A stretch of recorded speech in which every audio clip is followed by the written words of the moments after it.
Okay. So, morning, everybody. It is Boxing Day. In England, it's called Boxing Day. Good. Sorry, could you put everybody on? Could you put yourselves on mute, please? Hold on. What's this thing? So that we can all. Where is it? Mute all. Okay. Mute all. Um, so Boxing Day is, we were discussing that and we're trying to figure it out. Apparently, there's some ideas about when you've got all the leftovers from Christmas, you box them up for the next day or something. I don't know. Anyway, 26th of December. And we've only got another few days before the end of this year and beginning of 2026. So this is a good time to have some deep introspection, deep reflection about what we've always talk about is the lead and the lag measures. How did we do this year? That's a lag measure. What could I have done better? What should I do better? And the lead measure is what am I going to do? What am I going to do better? What are my plans for this year? Of course, we should have been doing that already for some time, but I'm just saying that right now we're up against the fence. We're up against we're right there. Does it have anything to do with the slaughterhouse? Thank you. You see, I rambled on before I even started. The slaughterhouse of failure is not in my destiny. I will persevere until I succeed. Ogmandina. Or the slaughterhouse of failure is in my destiny if I quit. And if you think about it, how many people have actually quit the business when when there was a challenge? And now that we're at the beginning of a tsunami of unlimited possibilities, think of how you would feel if you had quit.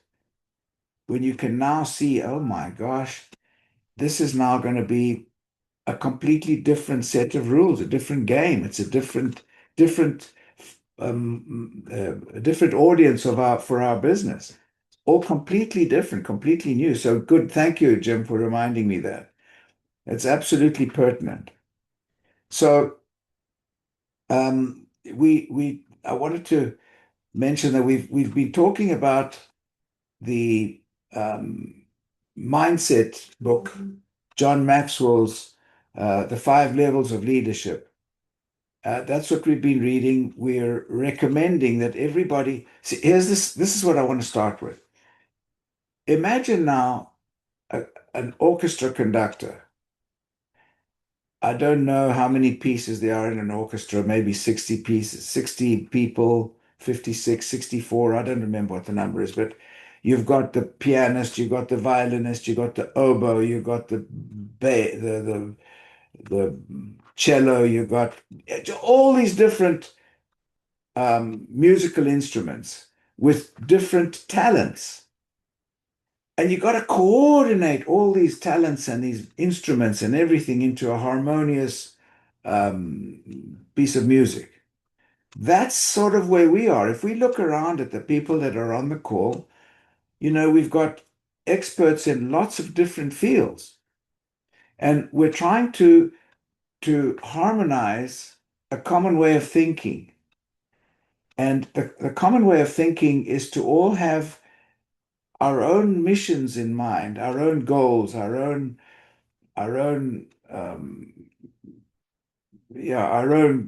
goals and where we want to get.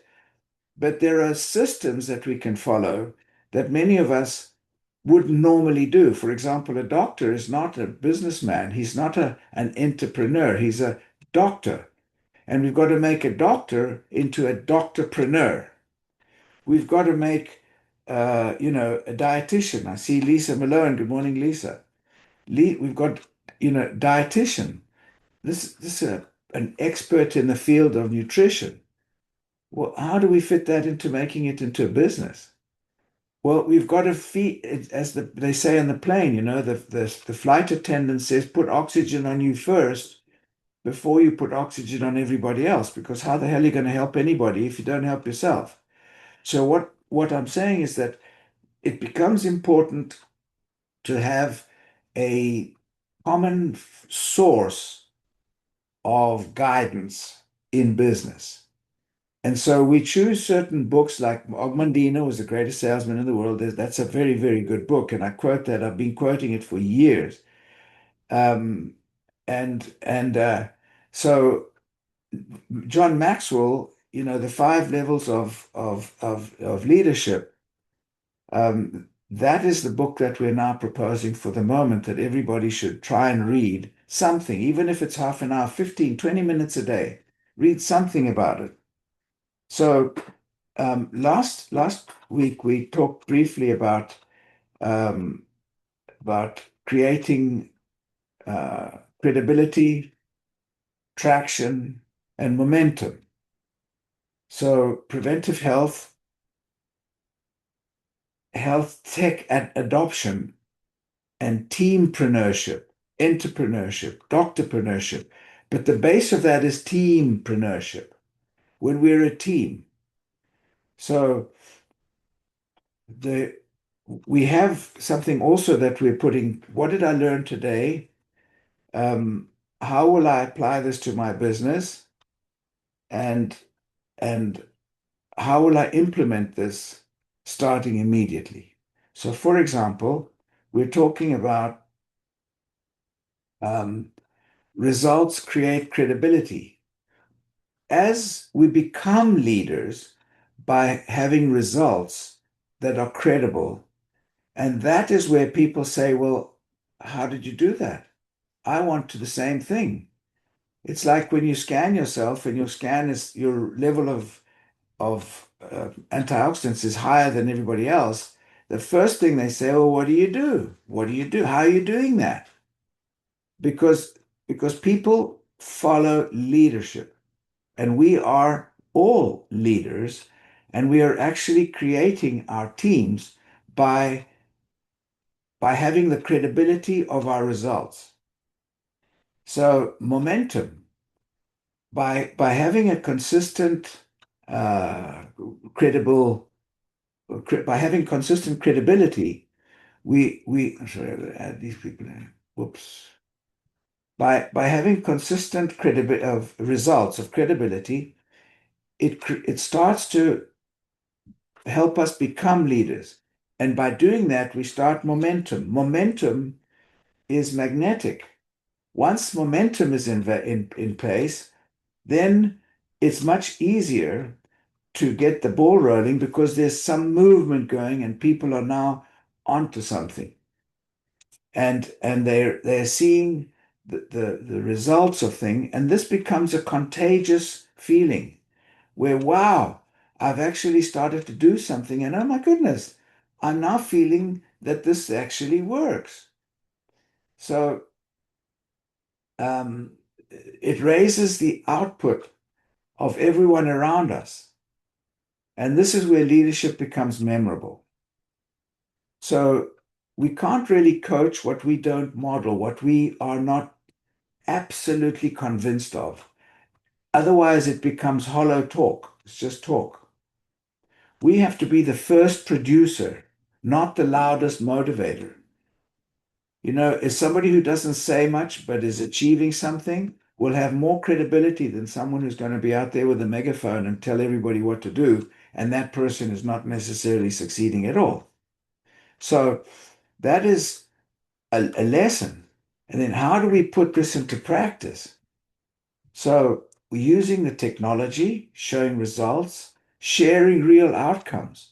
We've got the way, we've got that little prism now, which is a monster in power. It's a powerful tool, which actually will test, measure, show, prove, guarantee, and it will reinforce what we're saying. Because it's one thing to say things, it's another thing to prove it. So the technology, showing results, sharing real outcomes. So this is important, and it's not important why this matters more um, than how it doesn't matter how it works, but what's important is what it does. So we've then got to say, okay, We're going from shifting the conversations from the possibility of what this can do to the proof of what we can do. How many scans? What are the insights that we deliver? Behavioral changes making? And how many subscriptions? Our business is all based on something that everybody would love to have: ongoing subscriptions, residual income. But it's not residual income on some nonsense. It's residual income based on results which people have. If people can become raving fans of what we have, because we are the first raving fans, we have to be the first raving fans, and then the others will follow. So we we stop not worrying so much about the activity alone, but we recognize the impact and results. This is all based on results. And this is what we've got to show in our business. So when we then start, how will I implement this? How will I implement what I'm talking about? So we're talking about, again, lead and lag measures. We're talking about how I'm going to implement all of these things in my business. So I'm going to track and share my own metrics. So we've got to be vulnerable enough to say, I was successful in this, and oh, whoops, I fell on that. This is where I had a problem, and this is how I fixed it. And we must be humble enough to say, this is a problem that I didn't foresee, and this is how I'm fixing it.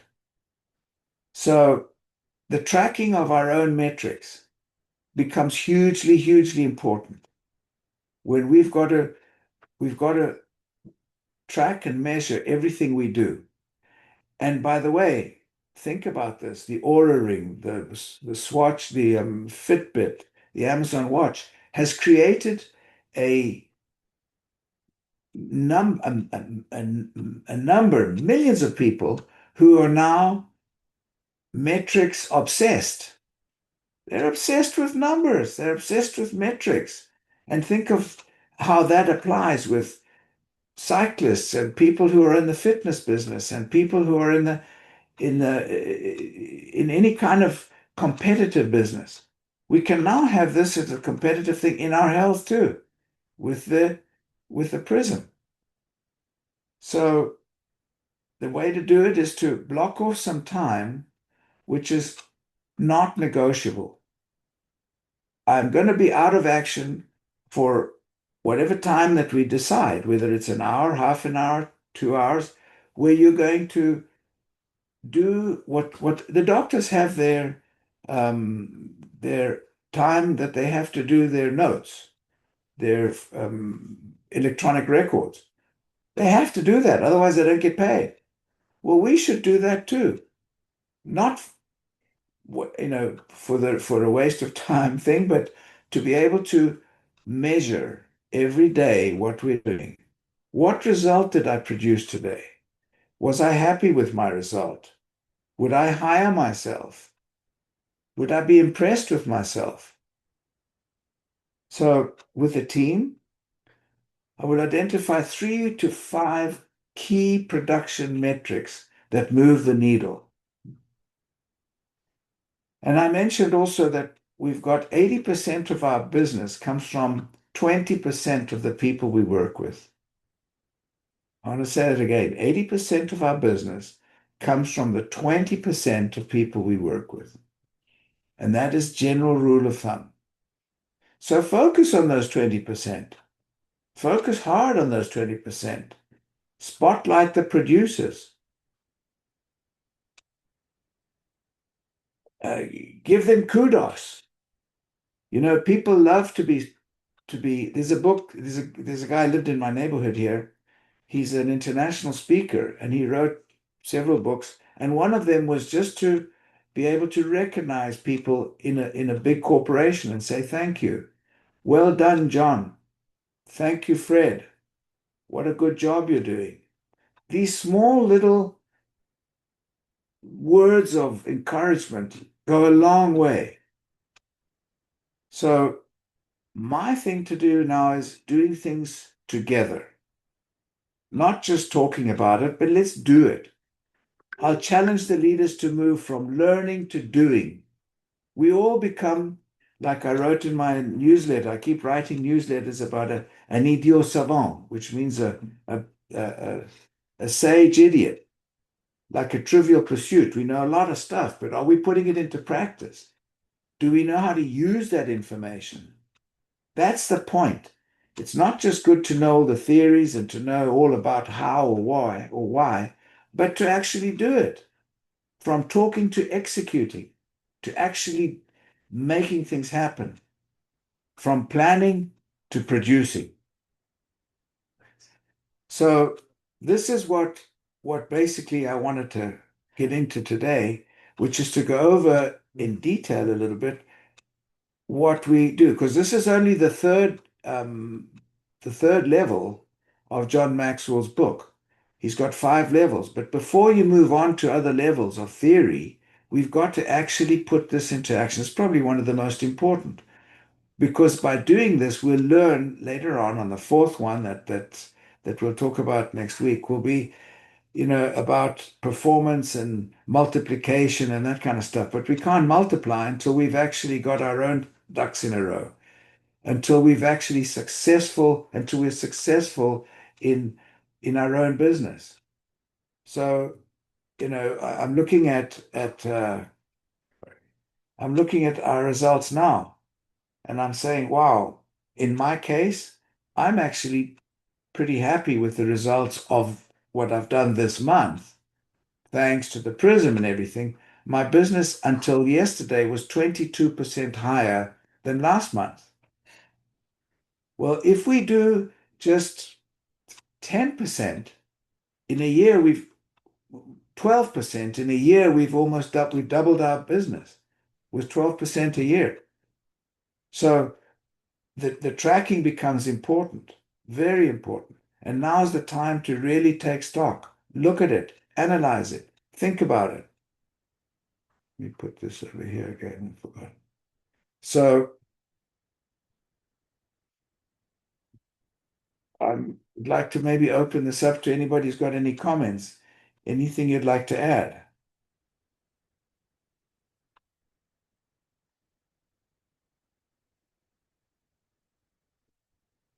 By the way, kudos to Lisa for having achieved. We mentioned it before, but it's really, really important that she's actually been able to team up with somebody from the head office to be able to give CEUs, continued education, to dietitians. Lisa, would you like to mention that a little bit? Because I think this is fundamentally important. I don't know if you're ready or not. I didn't just pick you. Good morning. Yes, I'm here. Absolutely, it's planned. Dr. Shelley Hester is the star of the program, and she will be doing the science of carotenoids and talking about the prism and the technology. And then Susan Melanson and I, Susan's also on this call. We're going to talk about using the prism in practice. It's scheduled for January 29th. Susan, do I have that date right? Correct. January 29th, I think at noon. It's a Thursday. And that's noon Central Time. There is a registration link, so we will get that out to everyone. It is for dietitians for continuing professional education. However, especially with Shelley's presentation, I think any of you that have a lead that you would like them to hear non-promotional, but the science and the power of the science, especially as we transition from the power of the science into application with patients, that it is a excellent presentation. Thanks, Lawrence. You've just So said you've just said a pearl.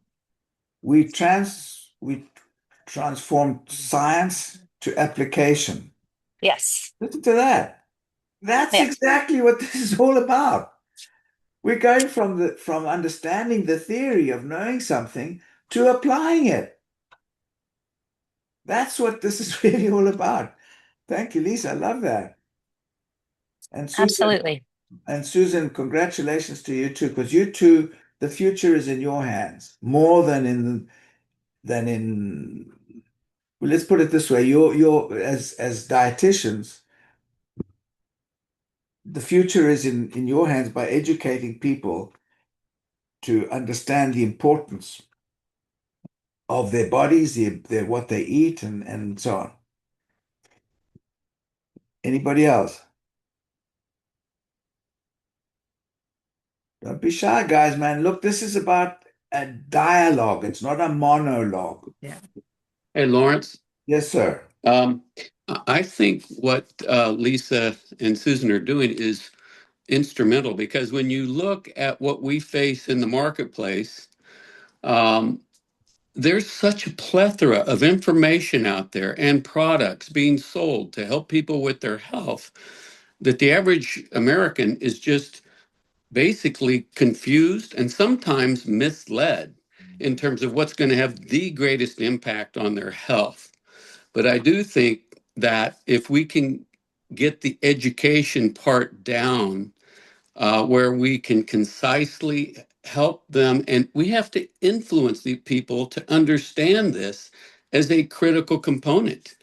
And I just encourage anyone to go on Chat GPT and ask them what is the primary, cause for disease, and it's going to tell you that it's inflammation and oxidative stress. And then you just go down the path. Well, what is it that can diminish it? And it talks about lifestyle. And you can inquire, well, what about antioxidants? It'll say, indeed, antioxidants play a major role in diminishing oxidative stress and inflammation. I mean, it's to all of us on this call, it's such a simple progression of thought, but to the average American who thinks that something that's measuring their sleep is the key, it's obviously an important component, but I don't think it's what I would consider the primary key. And in fact, the sleep issue is sometimes just symptomatic of a problem with the key. Well, I was just about to go down a rabbit hole. I think I published it last night, a newsletter about sleep, for example. I think you mentioned sleep, yes? Yes. Exactly. We talk about sleep, but it's understanding why or how the sleep will enhance our immune system. And this is where information applied becomes important. Why should we sleep 8 hours a day, 6 hours a day, 8 hours a day, 7 hours a day, as much as possible? Why? And it's obviously because the immune system. But how is that actually affecting our immune system? And I've actually written a little bit about it, but I'm down a rabbit hole. But the point about Lisa and Susan is that in this case about nutrition, if we can then, and now we're in a position to make this exciting. We've got to gamify everything we do. If we make it a game, it's not just a monotonous thing. It's a game where we can actually start measuring our health. We can measure our improvement. We can feel good about what we're doing because we can see, test, measure, and prove that what we're doing is right. And for kids as well, this is something Scott Bennett said something that I resonated with me. He couldn't get his kids to eat broccoli, for example. But then he said, whoever has the highest score at the end of the month will get an extra $5 on their pocket money. So they're motivated for the $5. And that will, as a unintended consequence, will raise their health. So making it a game. These are things that we should look at. And in our case with this business, we've got the tool. We've got the tool to make it what you want, whether it's fitness, whether it's health, whether it's mental things. But I'll just touch on this. There is a huge percentage, let me rephrase that. There is an alarming percentage of um, of suicides with kids and with elderly people. So I took a look at that. Why? Well, because the kids are rudderless. They're It's a long story. I'm going to write about it, but the kid there's a lot of depression and uncertainty with kids because they have lost touch with a lot of basic things in life that are essential, and they are kind of rudderless. There's nobody to really give them some guidance about solid guidance. They look at social media and they're governed by some idiots on social media that are clueless anyway, and they're just looking at numbers of followers. And the older people, and I speak for myself, there's a huge confusion with all this technology. It's mind-blowing how much technology there is every day, and you try and keep up with something, and something else is coming up. So there's the mind, the health of the mind, mental health is a big issue, a big, big issue. And that's where we've got to look at also in our business, where we can guide people about having proper sleep. And you don't have to, work 17 hours a day. Just work in a diligent way. Anyway, I'm going down a rabbit hole. Anybody else got anything?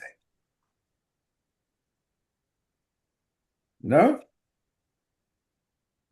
All right. Well, hey, I'd like to pose a question to Lisa, and that is, and Lisa, don't be fearful of taking me on here, but what, as a dietitian, what is your conclusion in terms of one's nutritional status relative to sleep? Oh, wow. Well, there's physicians on here too, which I think they can dive into this conversation, but it's everything. It increases oxidative stress when you're losing sleep. And that's what we have. We have a tool that measures real-time oxidative stress. So that's my thoughts. Anybody else? No, I agree. In fact, I said I think that even though 8 hours a day would be 30% of my life sleeping, I think it's an investment in my health because I believe that it's 60% of the status of my health. That's what I believe. I may be wrong, but I put a lot of focus on sleep. I, Jim, just I to add to that, in clinical practice, when I use the scanner, and I love the new app, the new Prism app, where you mm, can check the box of nutrition, fitness, lifestyle, and supplements. mhm. And whenever I get to the lifestyle, I always ask the question, especially well, I ask this anyway, but when their scores are really low, tell me about your sleep. And every time when the score is in the red, sometimes the orange too, it's, oh, I don't sleep. Mhm. So. So 100%. what comes first, the cart or the horse? You know? Well, I mean, you have to eat the nutrients to help reduce your oxidative stress. We know that. The problem is, 90% of the population doesn't. And then you add the additional factors of the lack of sleep, poor lifestyle, exercise, smoking, poor diet, and then their scores just plummet because their inflammation increases. Mm. So even when I have, like this past weekend, I scanned an individual that had scanned 520 or 52,000, on the old score. And he hadn't been getting a lot of sleep this past week. So I want to have a conversation with Shelly about that. But his score just took a nosedive, so he was taking the same supplements and his diet had not changed, but his oxidative state of stress had increased because he was utilizing more carotenoids. So his score dropped. Does that make sense? Yeah. Absolutely. So there's a direct correlation or Well, indirect. that may tie into, you said did he have a lot going on in his life? Because I personally think stress is probably the biggest consumer of carotenoids. And I had a very, very stressful situation 12 years ago, and 90 days later, I had cancer. And I finally intimated this to my oncologist 4 years later. And when I told him the story, he said 90%. And I said, "What do you mean?" He goes, "Jim, I hear this 90% of the time." Wow. And so it has me pretty convinced that a stressful situation is going to just suck up your antioxidants and carotenoids and just lay you on the floor in terms of your vulnerability to whatever that next thing is that wants to hit you because your immune system's down. Yeah, correct. And if you read, and I know you have, Jim Trainer read the original patent on Yeah. the scanner, where it says it's an indicator of cancer. I don't have the correct exact verbiage. Somebody wants to pull it, you can pull that verbiage out. But yeah, that was the original patent with the Brahmin spectroscopy. So we have these conversations on these wonderful calls of Lawrence's, and it becomes kind of second knowledge. It just becomes known to us. Yeah, that and many times, what is it you do? You don't speak the things that are just so commonly known among you to people who don't understand it at all. And that's where there's the gap on the education process. So I think your initiatives here are going to be just great. Can I just one quick before Dr. Jim Purves, I just want to say one thing. For example, the sleep and nutrition. If I eat a steak or some heavy meal at 9 o'clock and then I go to bed at 10 or 11, I guarantee I will have a terrible night's sleep. Hmm. So nutrition and sleep absolutely tied in together. Dr. Jim Purves. Lawrence, Jim, Yes, sir. I would like to share in response to your question what comes first, the cart, the horse, the chicken, the egg. This is where the prism affects behavior modification. What is the easiest change you can make and establish that change? And then you find the next change. Can you change your diet? Can you change your bedtime? It's hard to change the list of things you have to complete in a day, but you find the things that you change and you start changing them. Perfect. Love it. Exactly right. Identify. That's what this thing is about. It's about identifying some information and taking action. Thank you. Anybody else? That's actually great advice, just for the average parent in terms of using this device as a behavioral modification change.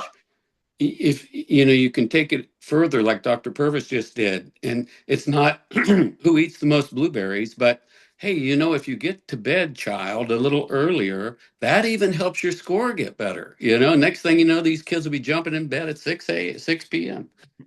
Good luck with that. I agree with you. I think that's wishful thinking, John. Jim. That's that's where the prism goes beyond carotenoids, Yes. that all of these different factors are in the equation of what is your nutritional score. How much did you exercise? There you You go. know, what else is going on? And it's identifying all of those factors and systematically changing them for the better. And that's exactly what Chat GPT says. It keeps focusing back on, well, your lifestyle is critically important, the amount of sleep, the amount of exercise. And that's what leads me to step, towards the edge on how we present this, because I really believe that this scanner is a reflection of your lifestyle and your overall oxidative stress that it provides, the true net score that tells you where you stand on all of those things. So it's an incredible measurement. And it's a health monitor. Right. And it's such a powerful device, such an incredibly important, powerful device on our fingertip, literally. I mean, how much more power do we want or do we need to be able to assess our health on a continuing basis? It's really cool, man. Well, I had a guy I measured a long time ago, and the first thing out of his mouth was, "You guys, this is bogus. You just created a thing that measures your nutritional supplements." When in fact, it is certainly measuring that impact, but that impact is one of about 5 or 6 variables that it's measuring. And it's just, we have to become influencers to grow our business. I have to find an effective way to influence someone like this without just getting into an argument with them. To show them your results. Susan, good morning. Thanks for being on, everybody. Good morning. To Jim's thought of somebody like that, I would just say, just what you said. It does measure what's in our supplements because we've created those to influence the score because that's what we want to improve our antioxidant levels. But it also can determine whether or not what you're taking has antioxidants in them because if what you're taking isn't raising your score, then it's futile if your goal is to improve your antioxidant levels and decrease your oxidative stress. The second thing, or the reason I raised my hand is, Lawrence, you mentioned something about an investment, and I have been constantly saying to people, when they balk at me about price or anything like that, I'm like, your health is an investment. It's not an expense. An expense is when you go to the doctor's office and you pay the fee, or when you have to go pick up a prescription that your doctor prescribed for you that doesn't cure what you have, and it just makes the symptoms better. And I said, that's an expense. I said, this is an investment in your health span. And that's all I have to say about that. I That's agree. actually really good. Yes, very good. And an investment in your health is a long-term, will give you long-term results, will give you long-term positive results. So I agree. It's an investment in your health. Your health, I mean, your health is an investment. Yeah. And I would have to say, I think all of us on this call, we all have our own personal experiences with taking these supplements and having had maybe some certain conditions that are no longer a problem. And it's not because we're on prescription medications. It's on because of our product that helps keep us healthy and Yeah. prevents us from, having poor outcomes. So we couldn't have been in a more important field than we are right now. And it's just going to get better. 100%. And I'd love to say to Lisa and Susan, kudos. Yes, absolutely. Good job. There's been a lot of dietitians that Yeah. yeah, you just don't get it. And they're very resistant. So thank you, ladies, so much for beginning to turn that wheel. And for achieving the fact that you've got uh, Hester, Dr. Hester, to actually join you in this. I mean, that's also huge because you Well, guys are leaders of leaders. and Dr. Hester is an RD. That was her original bachelor's degree. So Wow. new skin, yes, we're very fortunate to have her. And it's for everybody. So please take advantage of putting anyone on that um, webinar that is skeptical. Is there Please going to post, be a paper on this? please post it. Yes, we will. We will. I've sent it out to a few of y'all individually that I know had some interest in a dietitian that was interested. But I'll see if Steve or we can get someone to post it on the No, Get Healthy USA. I'll give it. And Just send me a copy, and I'll post it on all of okay, them, on Health Get Healthy, on this Alliance, everywhere. sure will, Lawrence. Sure will. God bless you. Thank you. Okay, everybody, thank you so much for your time and for being such rock stars by by being on a call on Boxing Day, or whatever day it is. And so thank you guys, everybody. Hope everybody gets something out of it. I appreciate you all, and I'm very grateful for you all being in my life. So thank you.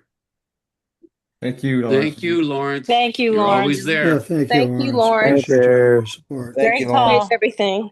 God Happy New bless. Year Take to care. everybody. Thank you. Bye-bye. Bye-bye. you.